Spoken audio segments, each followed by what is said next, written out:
they talking real loud. Spreading no lie, trying to bring me down.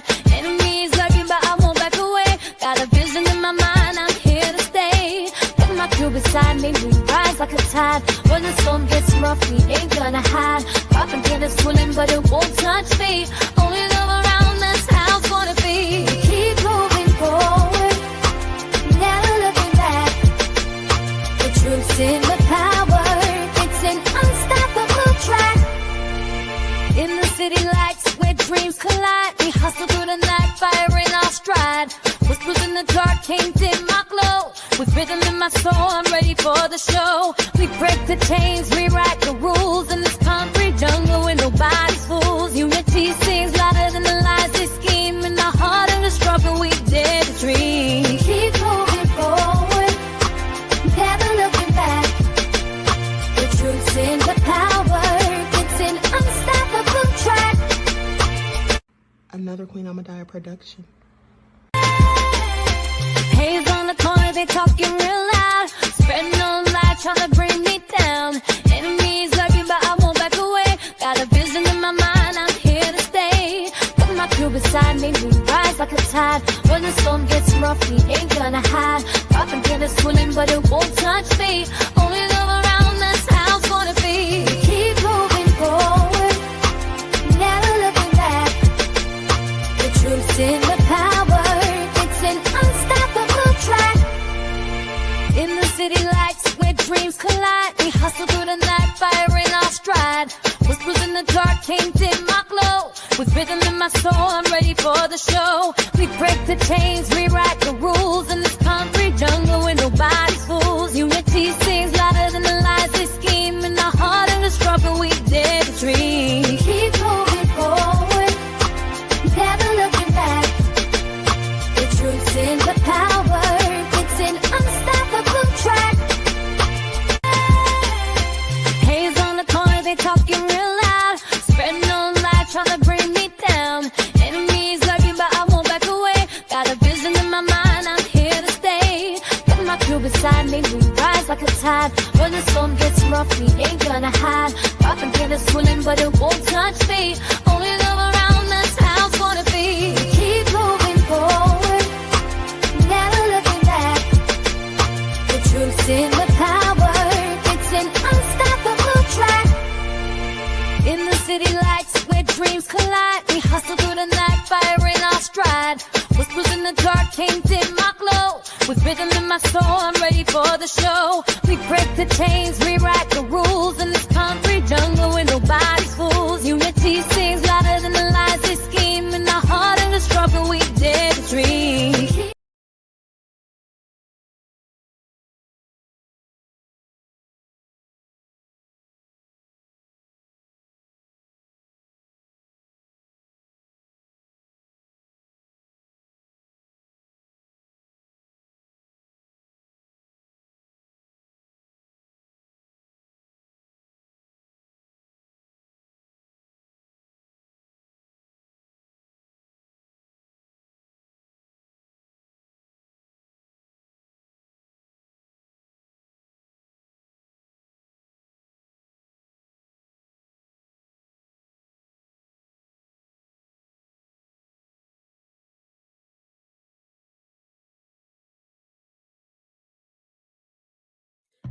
Do not buy 12 Tribes on Earth hair growth oil and hair magic elixir unless you want super healthy, gorgeous hair that grows. They have a whole line of amazing hair growth products, including hair growth leave-in conditioner spray, hair growth shampoo, hair growth spray, and hair growth butter. I'm starting to sense a theme here. They include quality natural ingredients. They smell amazing, and you can see the results for yourself. So if you're looking for healthy hair growth for your natural or relaxed hair, try 12 Tribes on Earth today.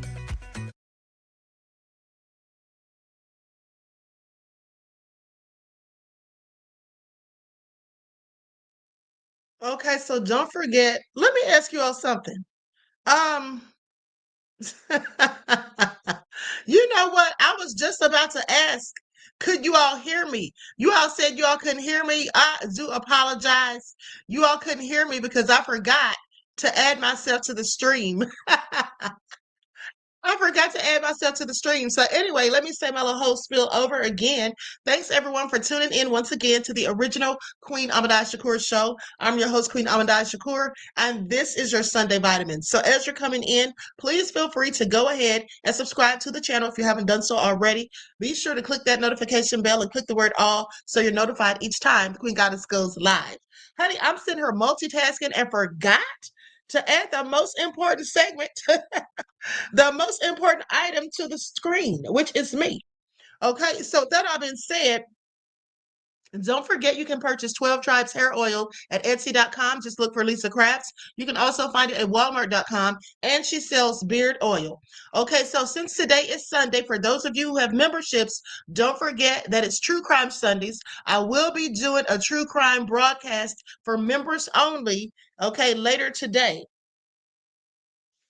So let's talk about Trump. Okay, let's get into it because Trump has all sorts of things going on. Now, first off, he's talking about sending the military to Nigeria because he claims they're persecuting the Christians over there. We're going to get into that. But first, let's talk about Epstein because, much to Trump's chagrin, Epstein information keeps coming out. And guess what? Every time something new pops up, his name's always attached. Now his name has been linked to an email, okay, that turned up. So let's get into it. All right, let's get into it. So here's the thing. There were some findings in a federal case, including JP Chase Morgan and other banks that's not just in the United States, but globally as well, were supposedly involved with some stuff that Epstein had going on. Okay, so they claimed that Epstein was involved in $1 million worth, make that $1 billion worth of suspicious transactions. Now, these transactions were flagged on SARs, which basically means suspicious activity reports. And they were flagged by Chase. JP Morgan Chase flagged these, and this was weeks after Epstein was turned up deceased in his cell, and they think that this $1 billion worth of transactions had something to do with human trafficking. And they talk about the time frame of the transactions, and altogether there was about 4,700 of them, okay, involving the $1 billion. Now, there was a very serious money laundering investigation also. This was likely related to that same $1 billion worth of transactions. Now, this was taking place at the federal prosecutor's office in the Southern District of Florida. And Alex Acosta was allegedly involved. Now, if you don't remember who Alex Acosta is, that's the former prosecutor who gave Jeffrey Epstein that sweetheart deal. Okay, where he got about 13 months and he got to leave the jail for like 12 hours a day, claiming that he was going to work, where he was really somewhere, probably in one of his mansions with his feet kicked up, sipping on champagne. Okay, that's who Alex Acosta is. And this was a really serious, a massive money laundering scheme. Now, but when Acosta was questioned about this, as to whether or not he had actually investigated anything pertaining to financial crimes pertaining to Epstein, he said that he couldn't recall. Okay, he said that he couldn't recall. And that's the best thing to say when you don't want to admit guilt, but you don't want to make up a whole lie. You say, oh, not to my recollection, or I can't recall. Now, Bloomberg got a hold to Epstein's email from August the 23rd of 2007, where they mentioned Trump's name. Okay, so let's go to that. Everyone, please like and share. I mean, Trump's name just always seems to keep popping up. Trump's name surfaced again around the time Epstein was making an intense back-channel lobbying effort to get federal prosecutors to drop their case against him. It was in an email dated August 23rd of 2007, a month before Epstein signed the non-prosecution agreement with the U.S. Okay, and then you can see the date. Here's the email. It says, you have to assume they went to Donald Trump, then Gossman, okay, the docs, and Pascal, etc. So basically, they're trying to figure out who the feds have gone to, likely. Have they gone and spoken with Trump and Gossman and Pascal? Yeah. And here's the thing. Remember when I told you all that for all we know, Trump could be a whole snitch? Because remember, that prosecutor, there was a video that I showed you all about 2 years ago where Trump was talking to this prosecutor, and he was saying, the prosecutor that is, was saying how much Trump had helped him. Let's not forget how Trump and Epstein had the big falling out over the property. And speaking of that property, now the person listed on here, Gossman, okay, this person named Gossman, that would mean, or that would be Abe Gossman. Now, Abe Gossman is the same person who owned the property that Epstein and Trump ended up falling out over. If you all remember, I told you how Epstein, him and Trump went to look at a property because Epstein wanted Trump's advice on the property. And basically, Trump ended up stabbing him in the back, went behind his back and bought the property, bid it $40 million on it, and then he ended up getting it. And then he sold it to, I think, a Russian oligarch, and then for like 95 million. Okay. Made like a $45 million profit on it. And Epstein was ticked off because he went to Trump and told him about the property for his advice. But that's what Trump did. I mean, clearly he can't be trusted, as I'm sure anybody with sense would know. So anyway, as I was saying, JP Morgan had warned the U.S. of the $1 billion scheme, that Epstein had going on about these transactions, and saying they were probably related to human trafficking. Okay, so the largest bank in the U.S.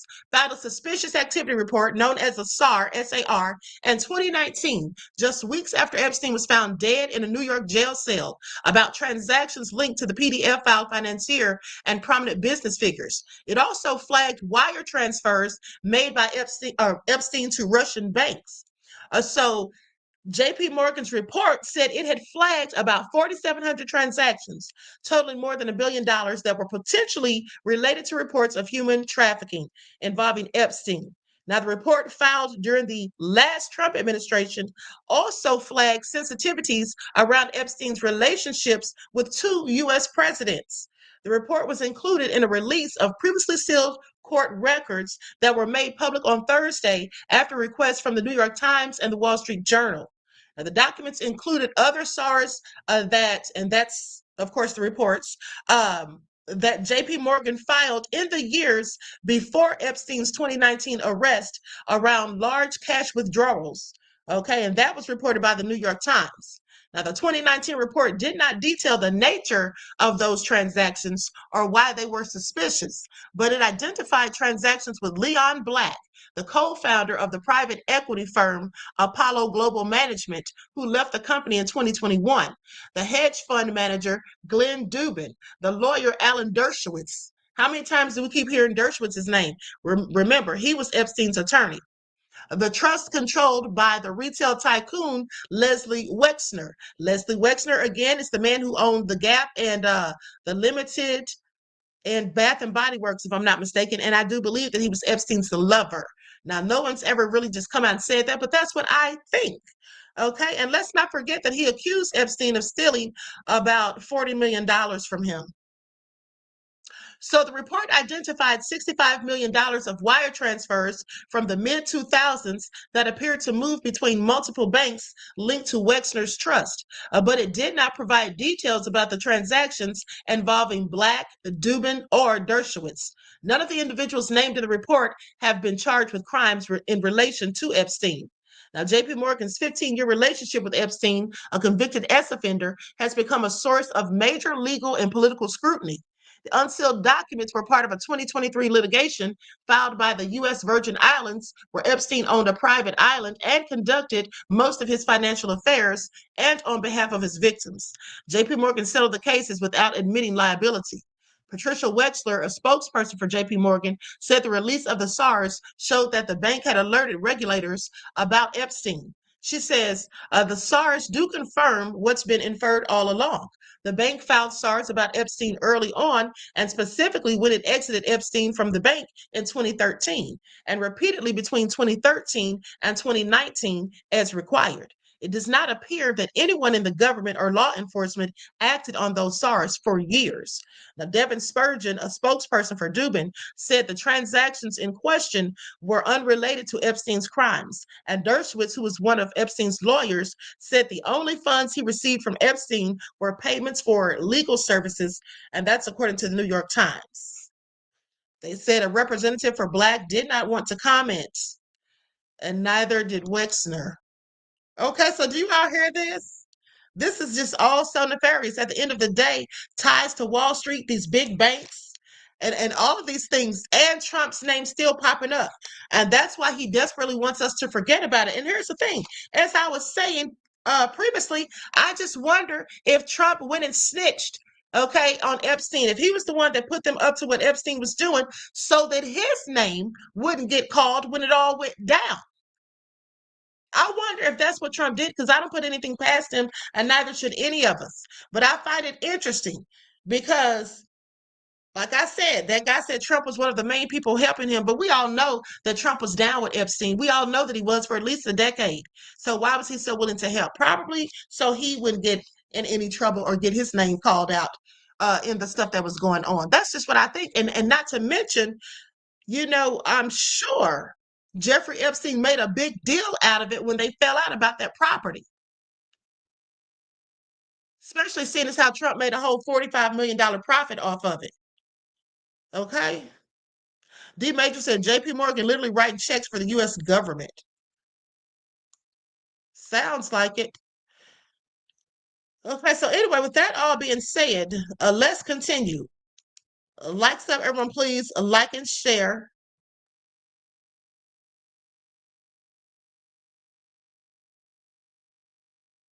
Hold on, beloveds. I'm looking into something. Okay, now I'm going to go to this report by CNN. Newly unsealed Epstein records shed light on the years of his financial transactions with Wall Street figures. So 1 month after Epstein died in his cell, awaiting trial on S-trafficking charges, J.P. Morgan reported to U.S. authorities more than $1 billion in transactions that it viewed as suspicious. The notification was made September the 26th of 2019 in a suspicious activity report, which is a confidential report financial institutions filed with the Treasury Department to flag potentially nefarious activity. Now, JP Morgan's report highlights over $1 billion in transactions that Epstein engaged in from October 2003 to July of 2019 with numerous related companies, Wall Street titans, his former lawyers, and others. 2 accounts included in the report were linked to Russian banks, Alpha Bank and Sberbank. Now, the bank wrote in the SAR it was flagging the transactions because of negative media around Epstein's alleged S-trafficking of minors, media reports of allegations of Epstein misappropriating money as an investment advisor, his use of multiple accounts, the Russian banks, and his relationships with 2 presidents. Okay, so they're basically saying the same thing. I was trying to see if there was any other information. After an exhaustive investigation more than 4 years ago, the DeShirts law firm concluded that Mr. Black paid Epstein only for tax and estate planning advice that saved him and his family billions of dollars. To imply that Epstein somehow had influence over Mr. Black is false and patently absurd. This is what Susan Estridge, an attorney for Black, said in a statement. Indeed, it was Mr. Black who fired Epstein because he was disruptive and believed the fees for his services were excessive. The DeShirt report was also found that Mr. Black had no knowledge of Epstein's criminal activities. The unsealed records include emails between Staley and Epstein about meeting in 2010 with then Prince Andrew. The then Prince emailed Staley, wishing you a very happy Christmas and New Year. Senator Ron Wyden has asked JP Morgan for banking records and suggested officials turn a blind eye to Epstein's conduct to make billions of dollars in fees from his accounts. In a recent response, the bank denied knowledge of Epstein's activities in writing. saying that with the exception of former JPMC executive Jess Staley, the bank's executive, current and former, are respected professionals who acted with integrity and would never, they said they acted with integrity and would never have allowed Epstein to remain a client if they knew of his ongoing crimes. The firm deeply regrets having had Epstein as a client and would never have continued doing business with him if it believed he engaged in ongoing criminal conduct. That's what they said. I don't know if I believe that. So what do you all think? I'm not so sure I believe that. Okay, I'm just saying a lot of these billionaires and these companies do all kinds of nefarious things because all they care about is money. Now, I'm not saying JP Morgan Chase only cares about money, but if that's all they care about, I wouldn't be surprised. That's all I'm saying.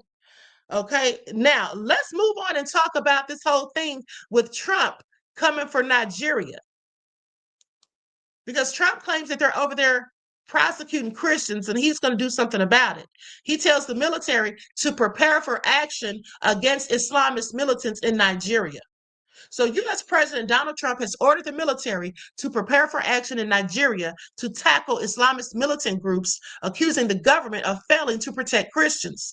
Trump did not say that which killings he was referring to, but claims of a genocide against Nigeria's Christians has been circulating in recent weeks and months in some right-wing U.S. circles. Now, groups monitoring violence say there is no evidence to suggest that Christians are being killed more than Muslims in Nigeria, which is roughly evenly divided between followers of the two religions. An advisor to Nigeria's president told the BBC that any military action against the jihadist group should be carried out together. Now, Daniel Bwala says Nigeria would welcome U.S. help in tackling the Islamist insurgents, but noted that it was a sovereign country. He also said the jihadists were not targeting members of a particular religion and that they had killed people from all faiths or none.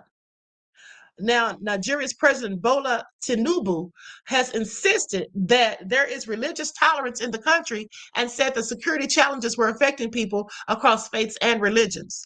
Trump wrote in a social media post on Saturday that he had instructed the U.S. Department of War to prepare for possible action. Let me tell you all something. Why does Trump think that he's supposed to be doing all this? Now, here he goes trying to insert himself in something that has nothing to do with him. Now he wants to go over here and start messing with these Africans.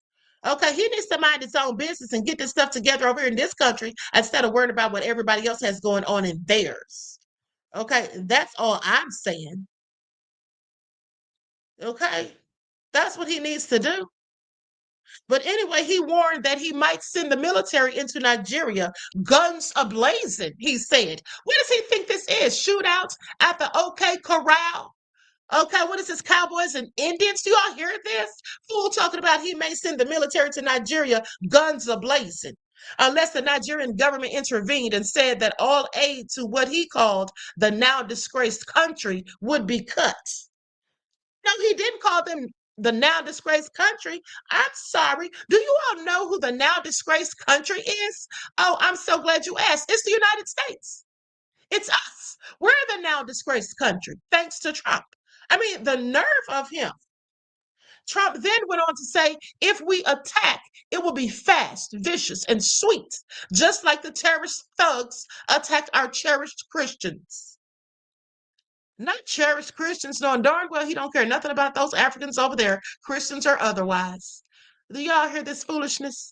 U.S. Defense Secretary Pete Hegseth replied to the post by writing, yes, sir. They said the Department of War is preparing for action. Either the Nigerian government protects Christians or we will kill the Islamic terrorists who are committing these horrible atrocities. Are y'all serious right now? Do y'all hear these fools? My Swiss said sounds like Elon, okay? I mean, they sound so ridiculous.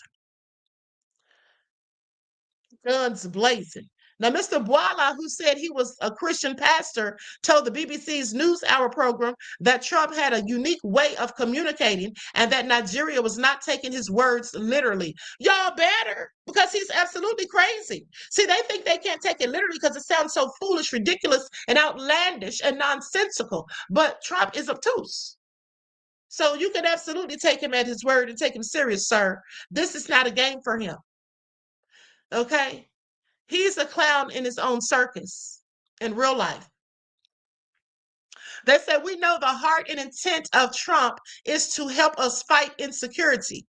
He said, adding that he hoped Trump would meet Tinubu in the coming days to discuss the issue. Honey, Trump doesn't discuss anything. He just does whatever he wants. Nothing's up for discussion.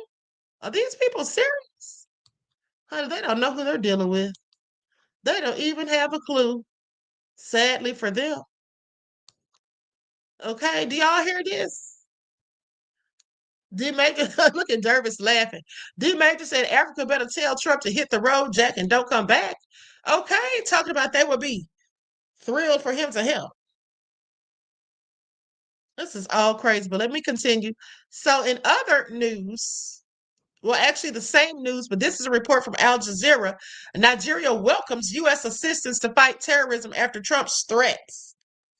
Not after his threats. Nigeria's presidential spokesperson welcomes U.S. assistance as long as it recognizes our territorial integrity.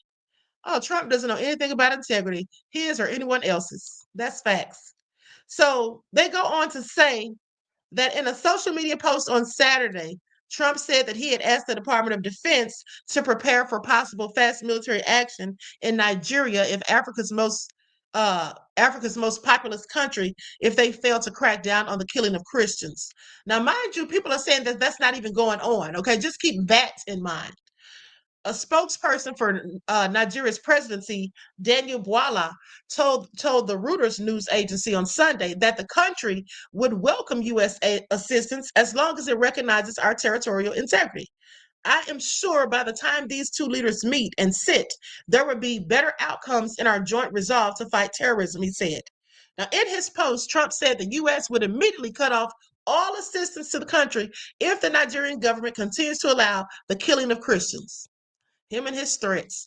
Earlier, Nigerian President Bolu Tinubu pushed back against claims of religious intolerance and defended his country's efforts to protect religious freedom.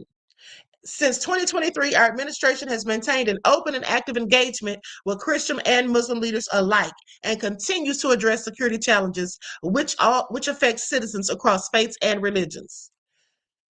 So the characterization of Nigeria as religiously intolerant does not reflect our national reality, nor does it take into consideration the consistent and sincere efforts of the government to safeguard freedom of religion and belief for all Nigerians. Nigeria, a country of more than 200 million people, is divided between the largely Muslim North and mostly Christian South. Armed groups have been engaged in a conflict that has been largely confined to the northeast of the country and has dragged on for more than 15 years. Analysts say that while Christians have been killed, most of the victims have been Muslims. Okay, they say while human rights groups have urged the government to do more to address unrest in the country, which has experienced deadly attacks by Boko Haram and other armed groups, experts say claims of a Christian genocide are false and simplistic. All the data reveals is that there is no Christian genocide going on in Nigeria. This is what Bulama Bukarti, a Nigerian humanitarian lawyer and analyst on conflict and development, told Al Jazeera. This is a dangerous far-right narrative that has been simmering for a long time that President Trump is amplifying today. Do you all hear this? Do you all hear this? Okay, Trump's out here pushing another false narrative. And this is what the devil does. Okay? This is what the devil does. They say no such thing is going on, and this is a dangerous far right narrative that has been simmering for a long time that President Trump is amplifying today. And I told you all, the right are the ones that are the extremists. Okay, they're the ones that are always doing and saying too much and invoking all sorts of fear and chaos. They're the ones, they're the issue. But they keep talking about the right. They say it's divisive. It is divisive and it's only going to further increase instability in Nigeria. Okay, the man said they don't want him there. At the end of the day, he's only going to make stuff worse. This is what Bukarti added, explaining that armed groups in Nigeria have been targeting both Muslims and Christians. So it's not one or the other, it's both. They bomb markets, they bomb churches, they bomb mosques, and they attack every civilian location they can, that they can find. They do not discriminate between Muslims and Christians. Now, Ebenezer Obadiah, a senior fellow of African studies at the Washington, D.C. based Council on Foreign Relations, agreed and said the Trump administration should work with Nigerian authorities to address the common enemy. Okay, this is precisely the moment when Nigeria needs assistance, especially military assistance, Obadiah says. The wrong thing to do is to invade Nigeria and override the authorities or the authority of the Nigerian government. Doing that will be counterproductive. Yeah, exactly. Exactly. But see, that's what Trump wants to do, in my opinion. Trump doesn't really want to help these people. Okay? He wants to go to war with them, not for them. Now, that's just my opinion. I wouldn't trust Trump if I were them at all. I wouldn't even want him coming over there to do anything. Not a darn thing. Now let's talk about silly Kash Patel. This man is so ridiculous. Let's get into it because he really thought he was doing something. Listen to this. Now, was a hunting stand set up to target Trump? Okay, I want y'all to pay attention. So last month, FBI Director Kash Patel, who's clearly a whole clown, announced that the Secret Service had discovered a suspicious hunting stand near Palm Beach International Airport with a direct sight line to where President Donald Trump exits Air Force One. Do y'all hear this? Do y'all hear this? Like, Kash Patel is so darn thirsty and desperate to try to make it seem as though he's doing anything worthwhile that he just comes up with the most asinine things. Now, listen to this. He says he noticed this about a month or so ago, okay, that there was a very suspicious hunting stand near Palm Beach International Airport with a direct sight line to where President Donald Trump exits Air Force One. The FBI has since taken now listen, this is what he goes on to say next. He says the FBI has since taken the investigatory lead. Ha! That's what he said in a statement, saying flying in resources to collect all evidence from the scene and deploying our cell phone analytics capabilities. What? Over a hunting stand that looks suspicious? Now, 2 weeks later, a Florida reptile hunter.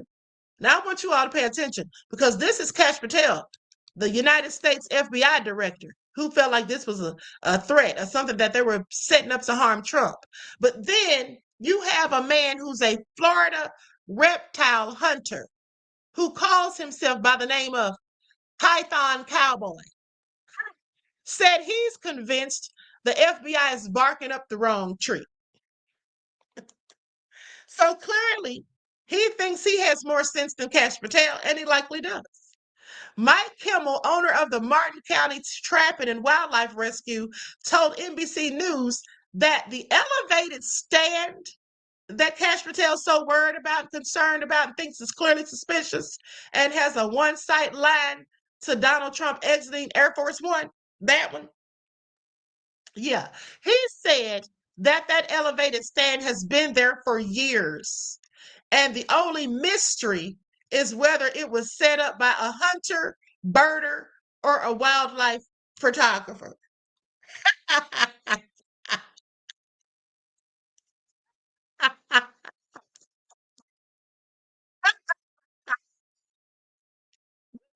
Hear this. My goodness, D Major said you can't make this ish up. Okay, you absolutely cannot. Okay, you absolutely cannot. Leon said he's busy reaching for that white card. Okay?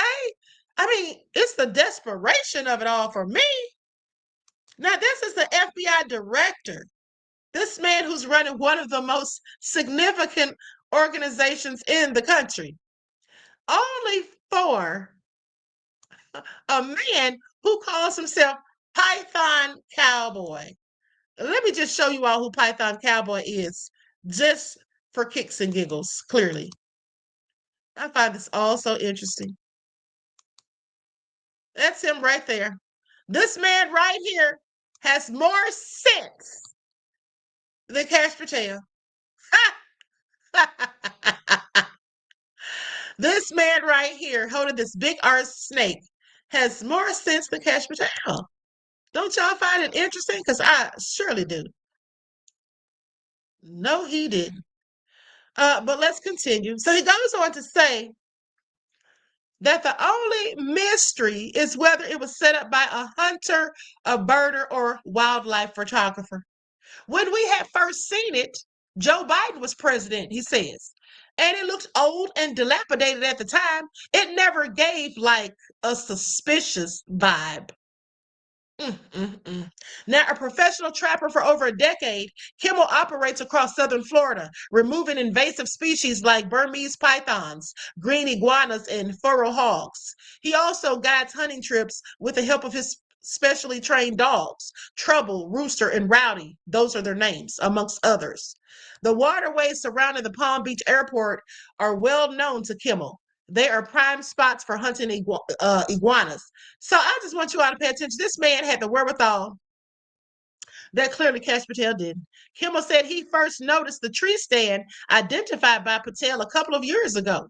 He said it never crossed our minds that it would be used for someone taking a shot at the president or anything like that. In July 2024, a would-be assassin managed to fire several rounds at Trump during a campaign event in Butler, Pennsylvania, striking him in the ear. 2 months later, the Secret Service arrested a man who was spotted hiding in the bushes with a rifle at the Trump International Golf Club in West Palm Beach. A Florida jury in late September found him guilty of trying to assassinate Trump. Kimmel said the Secret Service reached out to him after the first assassination attempt and told him to refrain from going on hunts in the area for a week or so. He said, "We respected that. We're out here with air guns and everything. It can look suspicious. If you spend as much time in that area as he does," Kimmel said, "there's plenty of other things that you can see. There's homeless camps out here. There's all kinds of trash. I found a dead body out there. The tree stand is a very small blip. I think the FBI is wasting their time," he said. Okay, Cash Patel, do you hear this? This man said you're wasting your time. One of Kimmel's hunting guides, Joseph J.R. Entry, also recalled first seeing the stand a couple of years ago and thinking little of it. He said he and the other guides found the FBI's sudden attention amusing and a bit perplexing. He said, "I think it's a big stink about nothing, to be honest with you." Ha! Okay. An FBI spokesperson said the agency continued to analyze the hunting stand materials for forensic clues at its laboratory in Quantico, Virginia. Do you all hear this? Do you all hear this? This man's telling them, look, this has been out here for a minute, for 2 years, even since Biden was in office. These people talking about they took it, had it sent to Quantico, Virginia to be analyzed for forensic clues in a laboratory. Kimmel's exploits catching and sometimes getting bitten by giant pythons are the stuff of legend in Florida, they say. The video clips he posts on YouTube and Instagram showing him belly flopping onto pythons in alligator infested swamps and bagging serpents like a pregnant 16-footer with 60 eggs in its belly, the size of grapefruits, often draw thousands of views and media attention. In 2024, he took a blind dog on a hunt with him, and the pooch, nicknamed Helen Keller, helped him snag a 9-foot python that also couldn't see.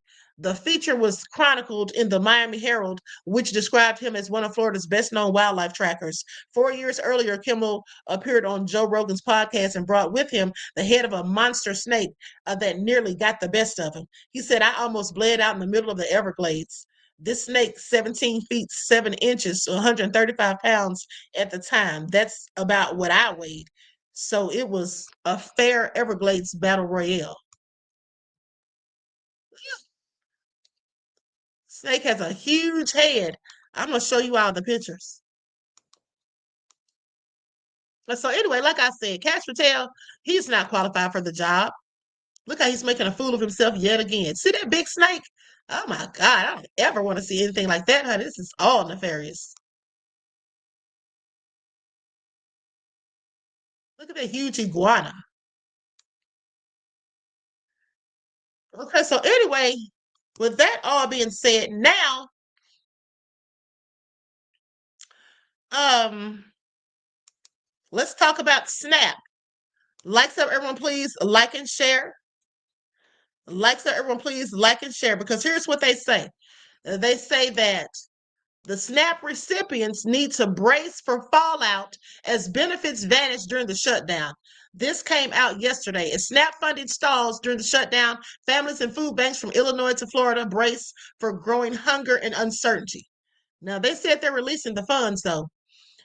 Okay, so as the federal government drags into its second month, millions of low income Americans, including thousands in Illinois, are now facing the cutoff of Supplemental Nutrition Assistance Program, i.e., SNAP benefits, bracing for what lies ahead as food pantry lines grow longer by the day. For residents like Lisa Weaving of Springfield, the loss of food aid is more than a political standoff. It's a looming crisis. She says, it's scary because I'm a cancer survivor. I'm in remission. My doctor has not released me to go back to work yet, so I'm on disability and I really need the extra food because by the time I pay all the bills, there's nothing left. So she said that her apartment building houses veterans, seniors, and others on disability, saying the entire building right now is in an uproar because they don't know where they're going to get their food from. We have the bread line across the street, but that's the only one meal a day. Weaving said that many neighbors are turning to multiple pantries. We have a pantry that's open on Wednesdays from 12:30 to 3, and it's once a month.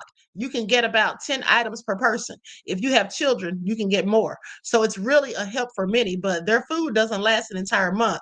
So you're hopping from pantry to pantry.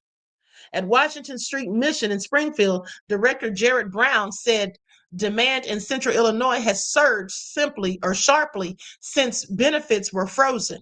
Saying yesterday, I got a call from one of our churches who has a large food pantry, and they had twice the number of people that night and actually cleaned everything out. If we double that number, it's going to last a few weeks. If we see triple that number come in, we'll be cleaned out within a couple of weeks. If you're living in poverty, if you are in the lowest income, it's hard to climb out. Hard to climb out of poverty as it is. But now you add in rising food prices, and you add in rising utility pricing, and it makes it nearly impossible to anyone to get out of that hole once they found themselves in it. Now, this is the first time it's actually going to hit hard, Weaving says. And to think there are 42 million people, they're saying, that are going to be hungry in a place like Springfield. We do worry that the crime rate might go up because of this.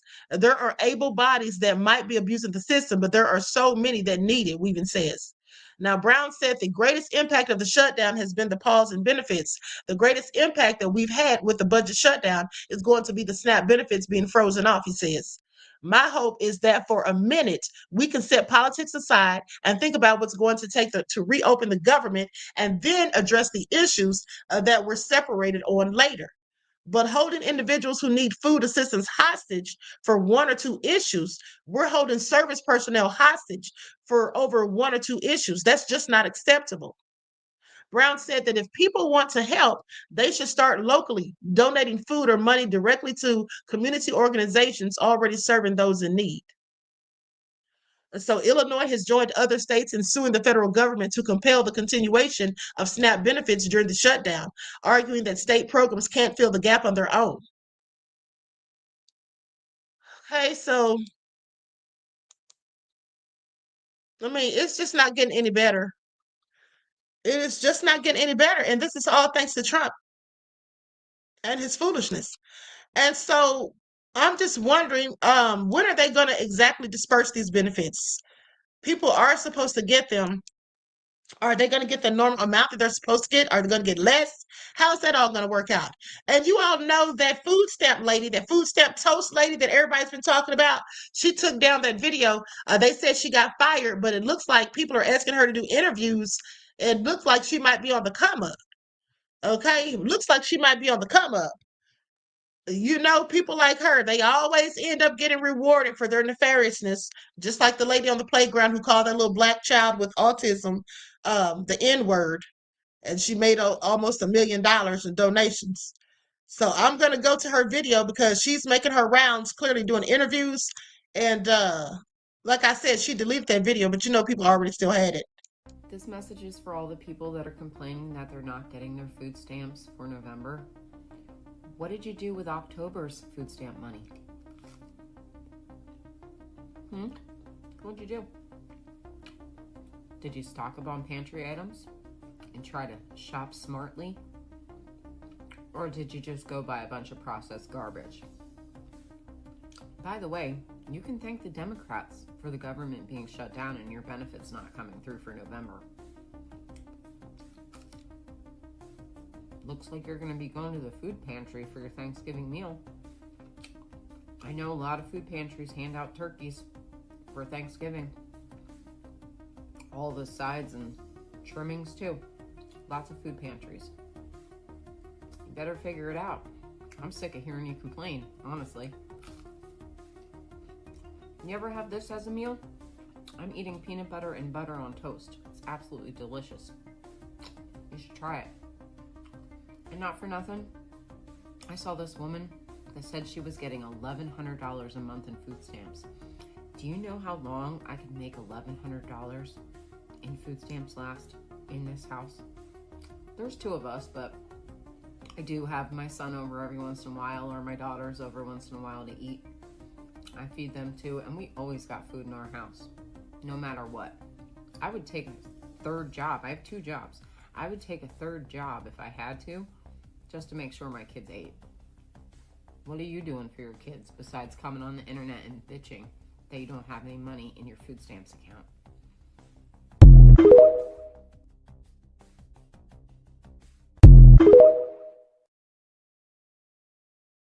Have you heard the latest about the toast eating food stamp lady? Apparently, she's lost her job. Corporate did not agree with her looking down her nose on people who receive food stamps benefits. So, let me ask you this. To the food stamp lady, what did you do with this month's check? Considering you won't be getting a check for November.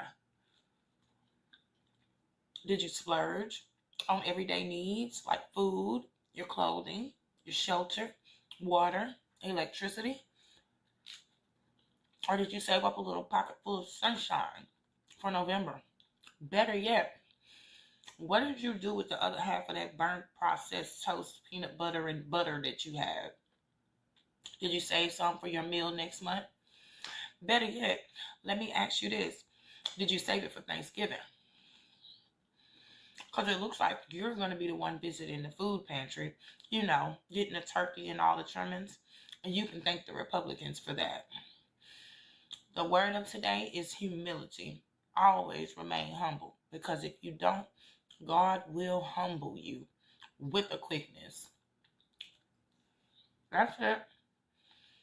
That's all. But I do agree. Toast with peanut butter when done right is delicious. Have a good day.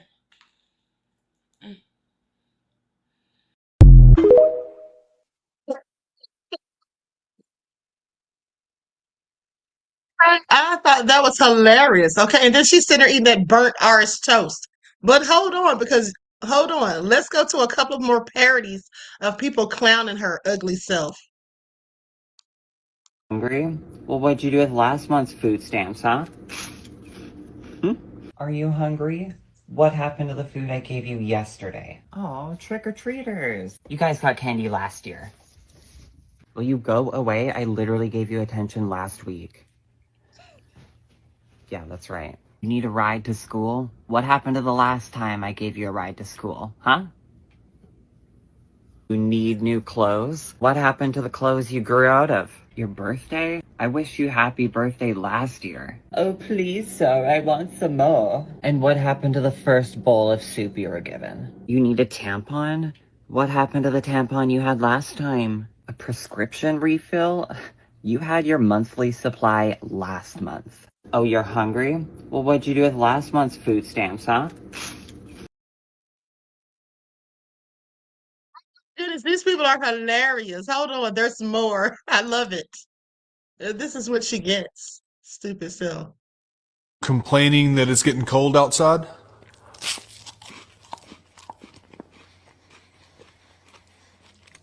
What'd you do with all the heat we had this summer? Did you not save any of it?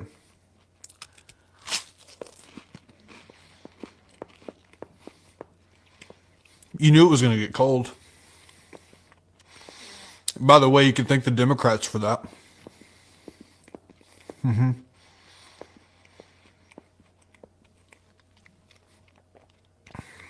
can also thank the Democrats that your favorite baseball team didn't make it to the World Series. You can thank the Democrats that leaves are falling off the trees.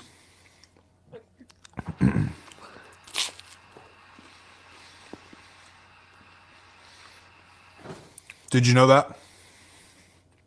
Should have saved some heat from this summer. Oh well.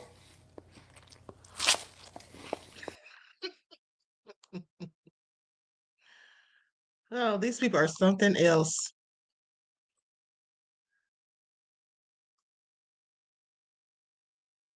To all the people complaining gas prices are too high, what'd you do with the last tank of gas you had? Did you siphon off some from another car and put it in gas cans for later? Or did you just go get premium when you know you needed regular unleaded?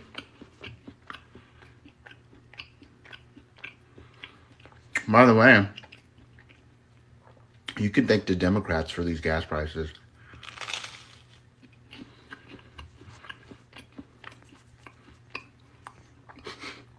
You can also thank them for global warming,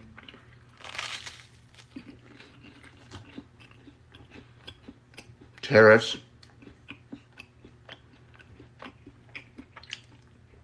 and that your favorite sports team isn't good. They could put a stop to all of this. To all the people complaining gas prices are Okay, just a couple more, beloveds. Video is for all the church folk complaining that they can't pay their bills and they're concerned that food stamps are going to be cut off next month. What'd you do with your 10% of your income last month and the month before that and the decade before that? You didn't put it in an account, savings, stack it up, invest? Did you take it up to that pastor who's been lying to you from the pulpit?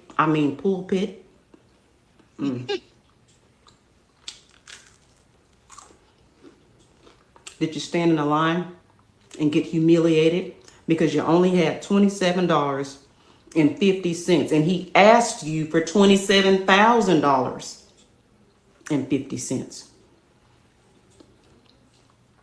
Did you stand in Juanita Bynum's line where she said God needs your help to pay some bills?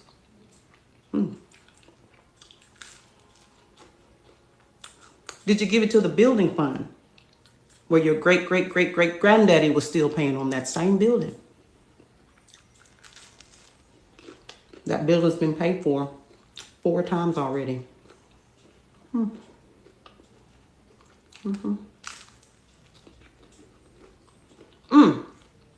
Did you give it to your first fruits offering, the day of giving offering?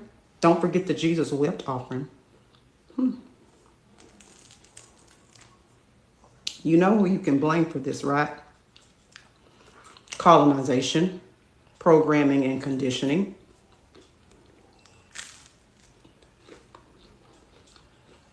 You can also blame your refusal to think critically.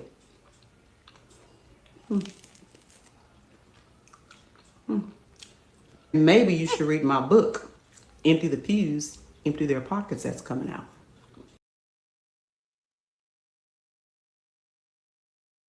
Okay, last one. Last one. I know the people at church needed to hear it. Yo, I need to say I'm sorry. I voted for him. I thought he was going to help folks like me. I really did. Now my SNAP's gone, my Medicaid's gone. They cut off my heat and help last week. I don't know how I'm supposed to buy groceries next month or keep the lights on. I ain't got no.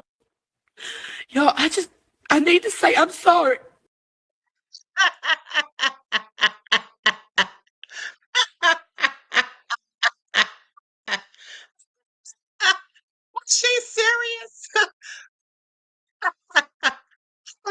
go back to that. That can't be serious. I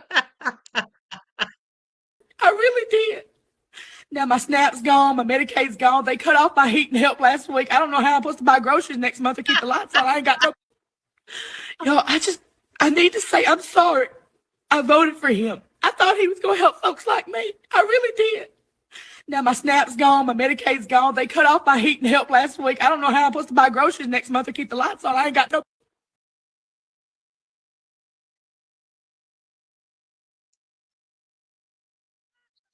Absolutely done. Do y'all hear me?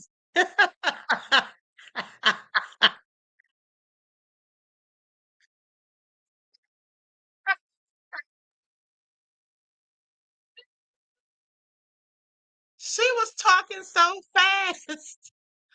Oh my goodness. She was distraught. Oh my goodness. Somebody started GoFundMe because she is clearly going through it. Did y'all hear?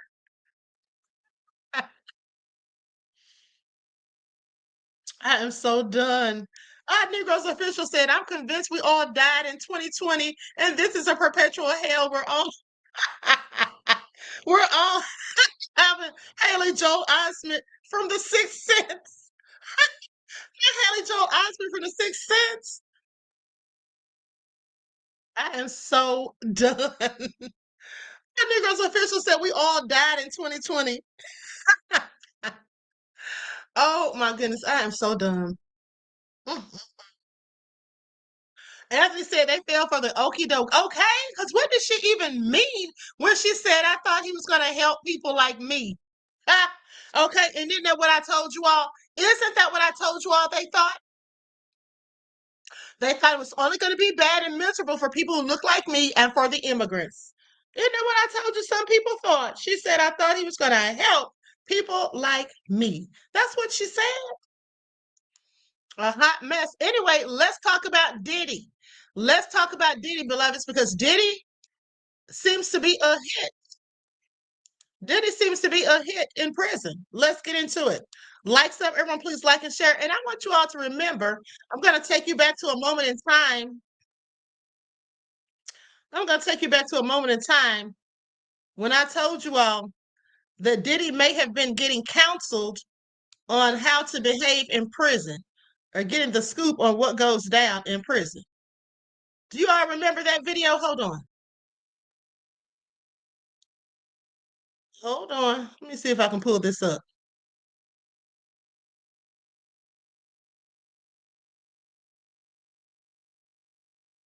Hold on, beloveds.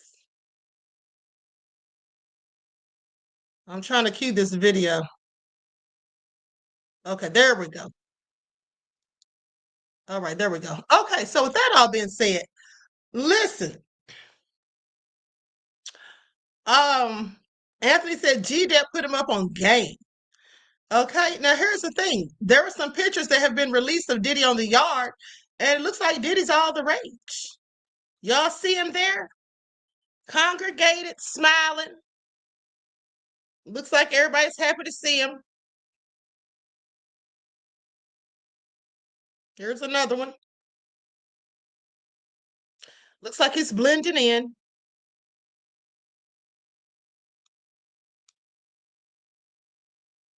Now, so here's the thing. Of course, you all know that prison is very much different than jail. So you may remember that I told you all, Juju, please cut it all out, okay? Please cut it all out. D-Major said Diddy will do just fine. Yeah, here's the thing. Diddy is going to do just fine because, for one, Diddy never snitched on anybody. Now, I'm sure there's some dirt that Diddy knows on plenty of people, but he didn't say anything. He didn't fold, didn't tell on anyone. So that's going to be looked at favorably when you go to prison. Okay, the fact that you didn't say anything, you didn't bring anybody down or anything like that, that you took the charges, you know what I'm saying? That is looked upon favorably in prison. Now, with that all being said, let's go to this video where I told you all about 2 years ago. Hold on, here we go. Like that. It's a movie. Okay, now, of course. Yeah, they let Cardi B get away with that. They didn't even look into it.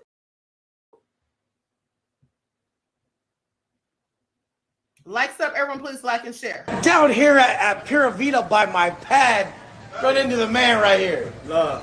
What's up? Miami's like that. Yeah. It's a movie. Okay, now that's Wes Watson. I told y'all when I showed you that video, I told y'all that he's a social media influencer. So I'm surprised no one caught this, not even Ian Carroll. Ian Carroll didn't even catch this, and he's a very good researcher as far as I'm concerned. Okay? He's also a prison coach. Why is Diddy talking to a prison coach? And at the end of the day, do you all think that was by happenstance that he just so happened to bump into this man in Miami at a restaurant? I find it all so interesting. Okay, and the way Diddy was smiling and the way West was smiling. The reason I find it interesting that West was smiling is because at the end of the day, West doesn't even like people like Diddy. From what he says on his videos, okay? From what he says on his videos. Hold on. I'm going to show you a clip of one of them in just a second.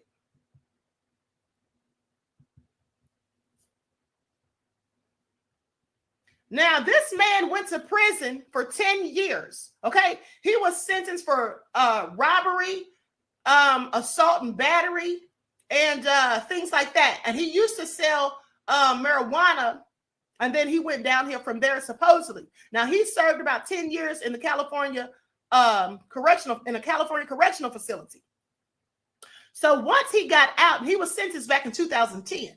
So once he got out, this man became a multi-millionaire within 18 months. Okay, within 18 months, he became a multi-millionaire. Okay. Hey, 40 Boom Beloved. Okay, so with that all being said, here's the thing. Like I said, why would he be talking to Diddy when he already talked about how they don't fool with people like Diddy in prison, people who have those sorts of charges, okay? So even though Diddy's are just allegations at this point, why would he be talking to Diddy? Well, because likely Diddy has paid him to coach him on what to do if and when he goes to prison, because he's a whole prison coach. So I'm going to show you a clip of what he talks about on his videos. And I cut this clip short because he used a whole lot of profanity, and I got tired of editing it. The three things you don't do in the California prison system, I'm going to tell you. You don't roll in with bad paperwork. We've gone over it before. You can't show up with bad charges. You can't show up with charges against children. You can't show up with charges or sexual charges. These are going to you off within the first 24 hours. Fools are going to be on your case real quick. You ain't going to make it. Another thing that people don't realize is that if you get caught even pissing in public, it's an indecent exposure act, and that will show on your paperwork as a bad crime. That will you act. It's like you're some dude showing your people. Okay, so I think we get the gist of it. Okay, so I think we get the gist of it. So I don't think Diddy is going to have any problems in prison because basically he didn't have bad paperwork. I mean, they did get him on some extra charges, but he beat the RICO, he beat the trafficking. And as far as the Mann Act is concerned, I'm quite sure that everybody knows that they railroaded Diddy on that. Okay. That's just my opinion. So with that all being said, yeah, Diddy's not going to have any problems in prison. I think the people are going to be looking up to him because, like I said, he's a celebrity and somebody who's used to living a lavish lifestyle and didn't fold. All right. You know how many people would have been singing like mockingbirds? So yeah, I think he'll be just fine. And that time's probably going to fly by. Okay. So anyway, with that all being said, I'm going to conclude this broadcast. Hold on. One more thing to tell you all. One more thing. Matter of fact, I'll just wait for in the morning. We'll talk about that in the morning. Okay, so yeah, I'm going to roll out of here. Listen, don't forget that we're going to have for the members only, we're going to be talking about Gabby Petito. We're going to be talking about Gabby Petito. I'm going to have some of the actual footage from the body cam or whatever. Okay, we're going to talk about that because I never reported on that story because at the time that she was missing, so was Jelani Day. if you all remember, the 25-year-old black medical student who was found dead. So he was missing at the same time of her, and he was getting very little media coverage. So I chose to cover his story. But that all being said, they have a Netflix doc on Gabby's story. So I watched it, and it was very interesting. So we're going to talk about that on today's true crime episode. It is about 10 minutes to 1. So we're going to be live for true crime at 1:30. Okay, at 1:30, I'll be live for true crime. So make sure you all tune in if you have a membership. With that all being said, I love you all to life. I hope you enjoy the rest of this beautiful day. I will see you in the morning with your morning wake-up call. Until then, each one teach one. That's how we grow and thrive. Do something productive, constructive, but never destructive. And always remember, beloveds, to keep the Most High first in your lives. Also, double check to make sure that you're still subscribed to the channel, especially if you haven't been receiving your notifications. All right? Until next time, beloveds. Peace.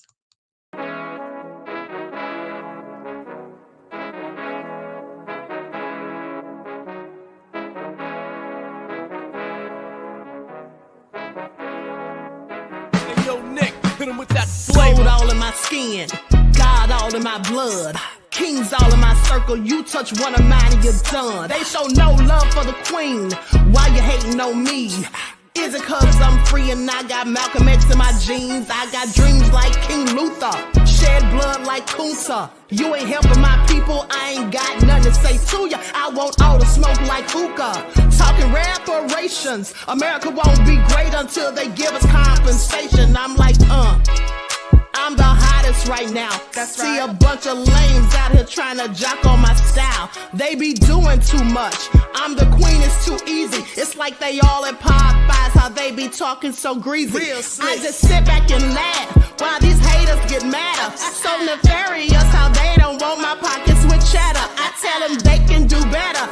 These snakes in the grass can leave a bite on your ass, cause y'all be trusting too fast. I got my foot on the gas, other one on they necks. Dropping receipts on haters, you better show some respect. I'm never facing regrets, we only facing the threats. Running through every challenge like a relay, break no sweat.